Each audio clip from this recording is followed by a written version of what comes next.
Magandang umaga. Narito na ang pinakahuli sa lagay na ating panahon ngayong araw ng Martes, July 21, 2026.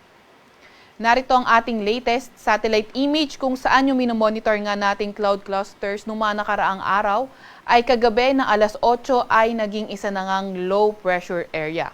Kanina alas 3 na madaling araw, ito ay huling namataan sa layong 1,630 kilometers east ng southeastern Luzon. Itong low pressure area na ito ay katamtaman ng tsansa na maging isang ganap na bagyo. Ibig sabihin, in the next 24 hours, bababa ang tsansa na maging bagyo, pero beyond 24 hours, increasing na yung kanyang chances. Sa ngayon naman ay nakita natin na posible itong pumasok ng ating Philippine Area of Responsibility ngayong hapon o hindi kaya bukas ng umaga. Nakita nga rin natin na once na pumasok ito at unti-unting lumapit sa ating bansa ay posibleng magdala ito ng mapag-ulan sa malaking bahagi ng ating bansa. So ito ding low pressure area na ito ay nasa loob na ng ating Tropical Cyclone Advisory Domain. So once or kung mabuhay ito habang nasa Tropical Cyclone Advisory Domain, maglalabas tayo ng Tropical Cyclone Advisory. Or kapag ito ay pumasok sa ating Philippine Area of Responsibility at ito ay naging ganap na bagyo, sa lugar nga na yon, maglalabas tayo ng Tropical Cyclone Bulletin. Kaya patuloy pa nga rin tayo mag-antabay sa mga ilalabas na update ng Pag-asa. Samantalang southwest monsoon naman o habagat ang nakakaapekto sa lugar ng Mindanao at kanlurang bahagi ng Luzon pati na rin ng Visayas. Para naman sa lagay ng panahon ngayong araw, simulan natin sa May Luzon. Inaasahan nga natin sa Metro Manila and the rest of Luzon yung fair weather condition at mga tsansa ng mga localized thunderstorms. So by tomorrow and Wednesday, Thursday, inaasahan nga natin na posibleng maging maulan sa may Mimaropa pati na rin sa may Bicol region. At pagdating ng Friday and Saturday, posibleng malaking bahagi na ng Luzon yung maging maulan. Agwat ng temperatura ngayong araw sa Metro Manila at Legazpi ay 25 to 33 degrees Celsius. Sa Baguio ay 17 to 25 degrees Celsius at 25 to 37 degrees Celsius naman sa may Tuguegarao.